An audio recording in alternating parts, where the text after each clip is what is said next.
Ya, terima kasih Anda masih di Mata Najwa. Ini adalah segmen terakhir. Sedari tadi kami sudah menayangkan apa yang terjadi sepanjang hari ini.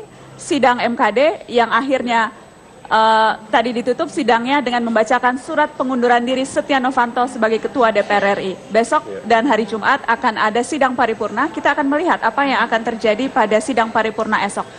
Yang jelas, tadi Pak Junimar katakan MKD akan melaporkan ini ke Bamus dulu dan kemudian akan dibawa agenda ke paripurna dan kita akan lihat bagaimana politik besok di sidang paripurna akan bergulir dan apakah akan langsung ditetapkan ketua DPR yang baru atau masih akan ada kocok ulang sehingga bukan hanya Setia Novanto yang diganti tetapi juga seluruh pimpinan DPR yang lain. Masih ada 4 pimpinan DPR yang lain.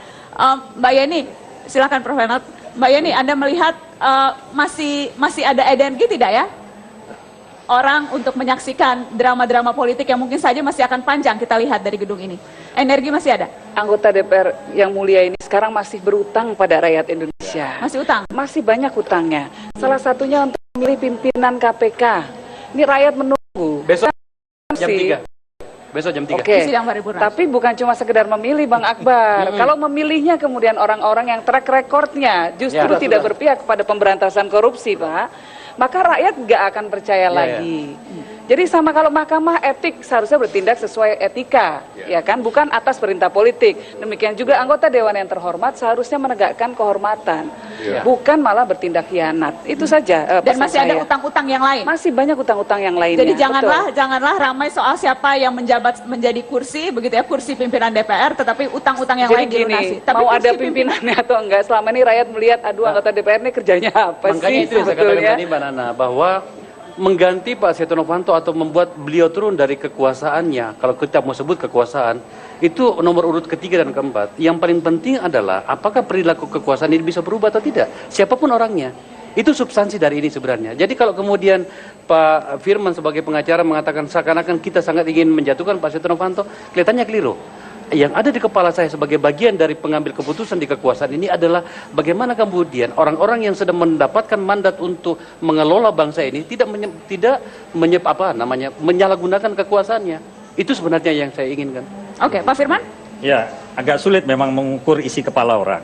Tapi kita hormatilah semua persepsi dan pendapat itu. Tapi hari ini sejarah sudah membuktikan beliau menyampaikan surat pengunduran diri.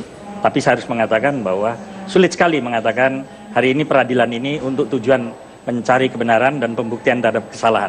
Yang ada adalah skenario penggulingan. Kira-kira itu. Ini kan sesuatu yang akhirnya bisa saja menjadi persepsi dalam masyarakat. Itu yang saya katakan tadi, pandangan Prof itu menjadi sulit. Karena itu kita hormati. Sebentar Pak Firman, ya. Hormat. Sebentar, tolong kami. Sesama pengacara ini. Ya, tolong kami. Sebentar Pak.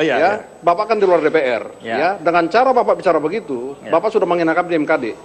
Kami tidak pernah punya rencana untuk menggulingkan seseorang. Kami bekerja sesuai aturan. Jadi tolong diralat itu Pak. Tidak boleh bicara begitu. Baik, saya boleh lanjutkan. Kasihan rakyat Pak, jadi sesat informasinya. Jadi begini Pak. Saya kan tentu punya Jangan alasan untuk menjelaskan. Tidak boleh lah. Kalau memang dasarnya peradilan ini untuk kepentingan pembuktian, tunjukkan pembuktiannya. Tapi kan hari ini kita tersisa dengan pertanyaan soal itu. Mas Firman, Anda tidak akan pernah selesai bertanya gitu dan saya beritahu Anda juga sedang mencoba membelokkan pikiran kita. Anda sudah selesai soal itu. Yang pasti bahwa ini tidak etik. Anda kalau melihat dengan pembuktian pidana tidak akan ada barangnya di Kejaksaan Agung. Dan memang Anda tidak ingin dibawa ke sini. Kalau di sini kena, di sana juga kena, rugi dua kali. Maka untuk itu menurut saya, gini Mas Firman. Anda juga bolehlah Anda menjadi profesional dalam hal bekerja sebagai seorang lawyer, tetapi jangan juga belokkan pemahaman orang. Saya setuju dengan Pak Junimar tadi. Anda ingin mengatakan bahwa saya ingin menjatuhkan Pak Setia Novanto. Saya mau tanya, dalam rangka apa kita menjatuhkan Setia Novanto? Siapa dia? Jabatan Pak Setia Novanto dengan saya tidak ada bedanya Pak, sama-sama anggota DPR. Mungkin saja suara saya lebih banyak dibanding dia. Cuman karena dia mendapat mandat menjadi ketua DPR dan ketua DPR itu adalah hanya sebagai corong dari DPR, tidak lebih dari itu. Jadi jangan melebih-lebihkan posisi Pak Setia Novanto. Anda keliru tentang itu. Saya tidak melebihkan itu. Saya hanya pada tugas profesi saya. Saya sampaikan bahwa tugas peradilan itu kan pencarian kebenaran. Ya kan? Searching for the truth katanya. Mencari kebenaran. Bagaimana caranya? Tentukan masyarakat harus bisa dipahamkan soal ini. Tapi bagaimana kita bisa, yang saya katakan, proses meyakinkan kebenaran atau kesalahan itu terjadi, Pak? No. Karena hanya akhirnya beliau demi kepentingan umum menyatakan surat itu dan persidangan masyarakat ditutup. paham Mas bahwa yang dilakukan Pak Setia Novanto itu adalah tidak etik. Datang bertemu dengan orang yang sedang butuh kepentingan dengan kekuasaan, dan kemudian itu diambil oleh Pak Setia Novanto dan menggandeng pengusaha bertemu dan mengatakan, yang urusan ini kita berempat saja yang tahu ya.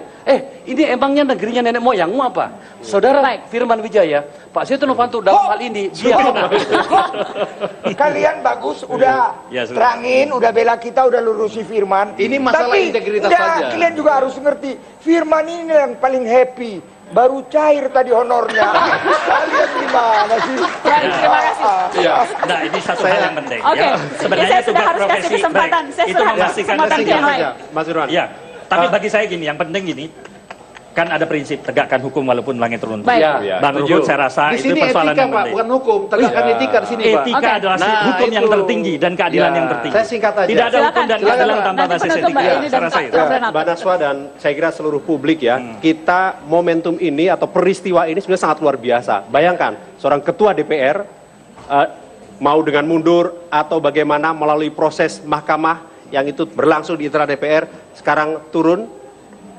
Kita boleh katakan dengan hormat ataupun tidak dengan hormat, tapi itu terjadi. Itu sebenarnya kan apa? Sebuah sinyal yang luar biasa bagi kita seluruh anggota DPR. Sinyal yang mengingatkan kita bahwa perilaku yang tadi disinggung oleh Pak Renald nggak bisa seenaknya, nggak bisa ditolerir lagi. tolerir. Dan tentu kita berharap ke depan kita punya kepemimpinan yang betul-betul ya menjadi representasi kita, menjadi speaker kita, orang yang bijak, orang yang kemudian punya integritas, sehingga kemudian wibawa parlemen ini akan menjadi makin baik. Harapan kita itu.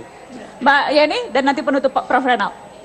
Tadi ada yang di Twitter bilang sama saya, sebenarnya dia nggak setuju dengan pernyataan saya bahwa rakyat frustasi dengan anggota DPR.